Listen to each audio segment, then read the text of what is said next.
I'm going to talk to you briefly today about some of the work we've been doing, looking at some really well-studied lunar basalts to better understand the volatile distribution throughout the sections, and particularly in melt inclusions, using some nifty nanoscale techniques.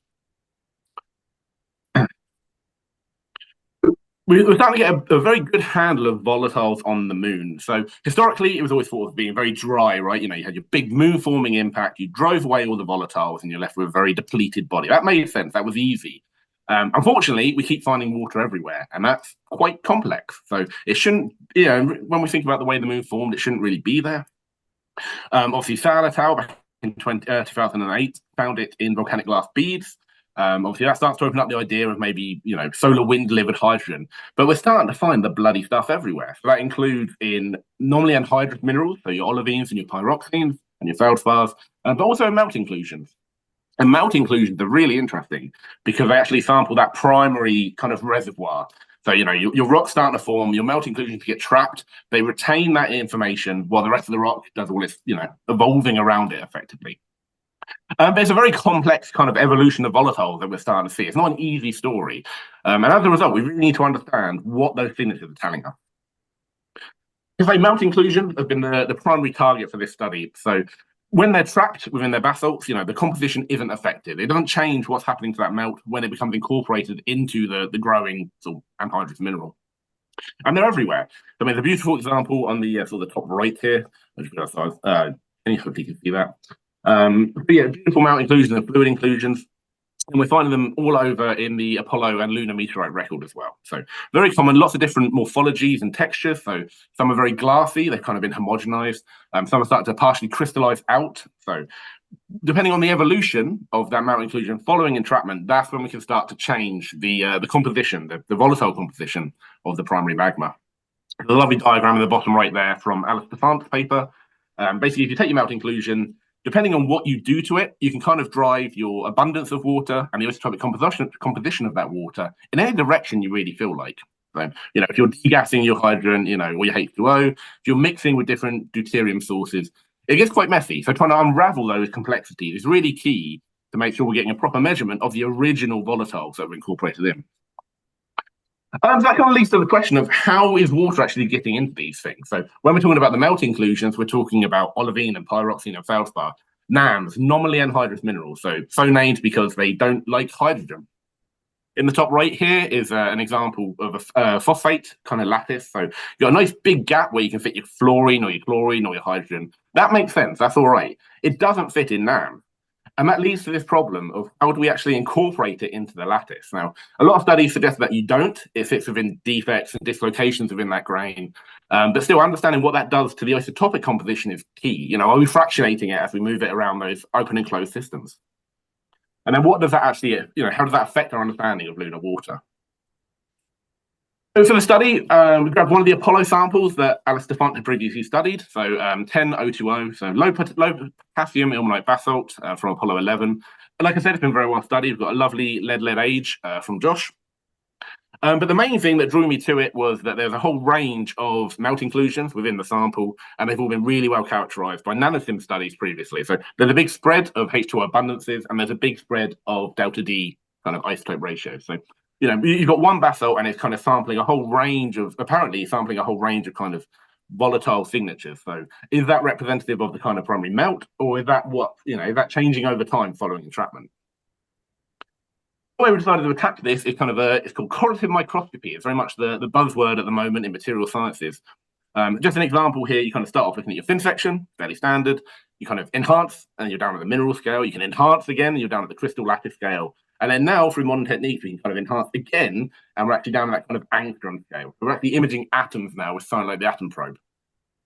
So the kind of techniques we're applying the whole way through, we've got EBSD, so electron backscatter diffraction, gives us an idea of the mineralogy, the crystallography, the texture of the sample. TEM is obviously very low spatial resolution in terms of the amount of material you're sampling, but actually allows you to resolve atoms effectively. That's the example here is. And then, the atom probe is almost another step down, but we actually get the isotopic composition, from these sort of nanoscale features. But just to get your eye, and that atom probe on the right is 100 nanometers wide.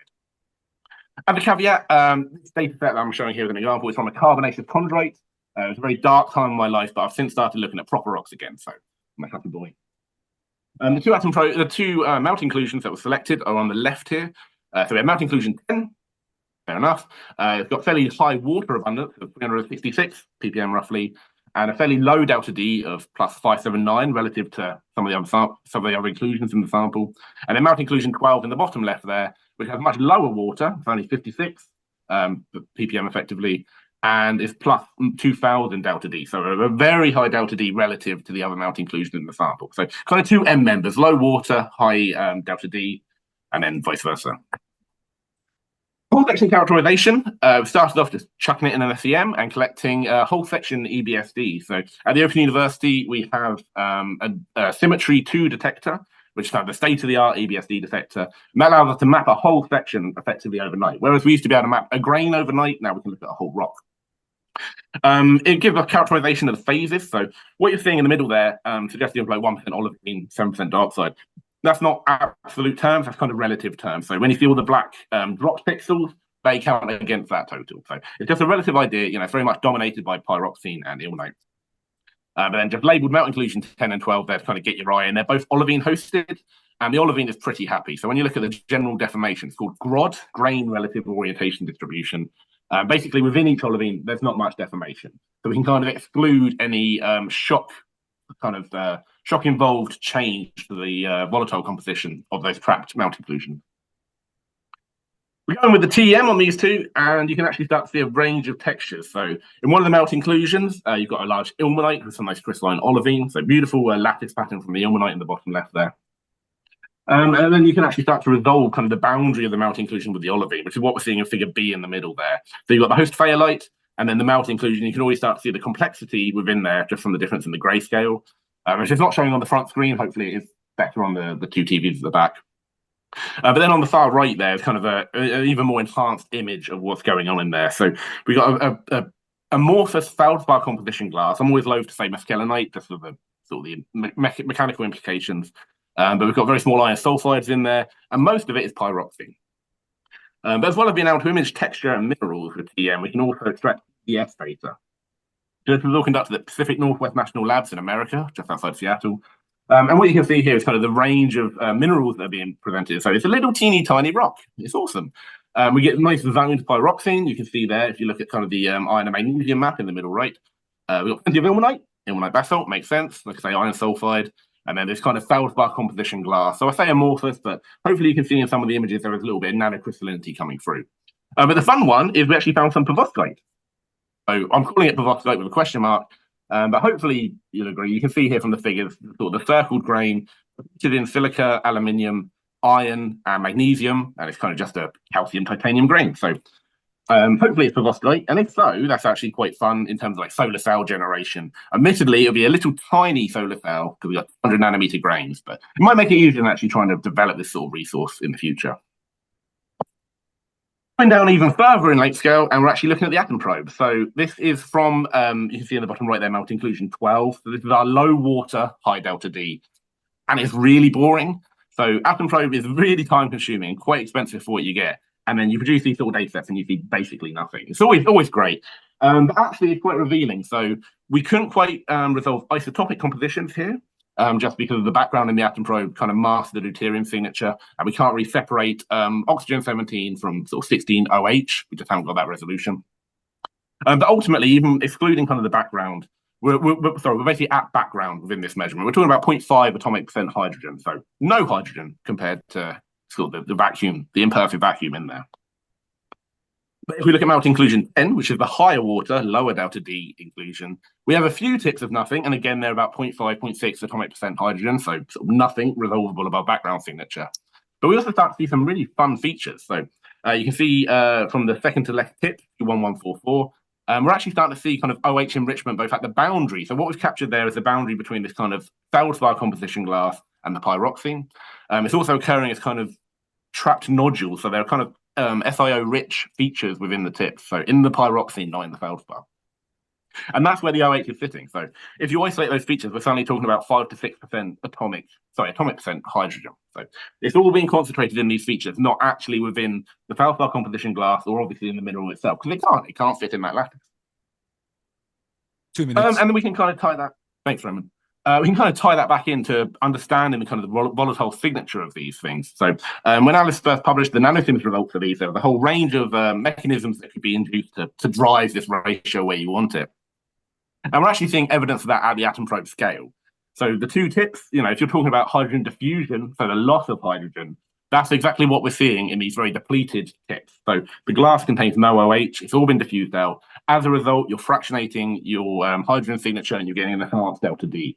When you've got an entrapment mechanism, whether that be grain boundaries or these kind of SiO-rich inclusions, you're trapping the OH and you're kind of retaining more of that primary signature. So then you're getting a much lower, more realistic delta D for that kind of original feature that was involved.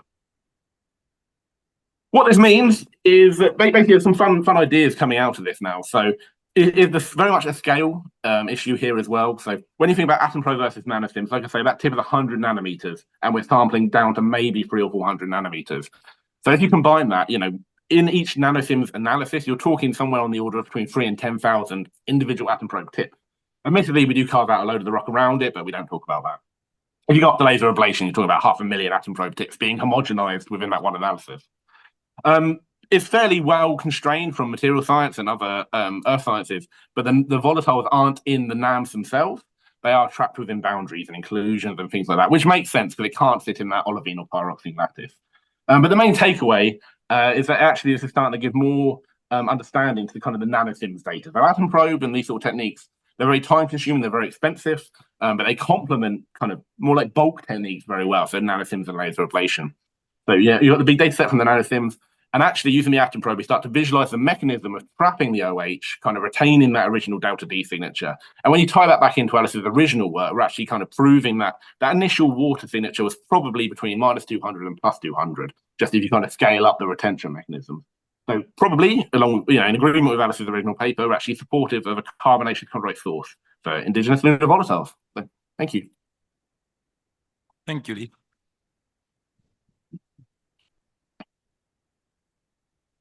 Any question in the room?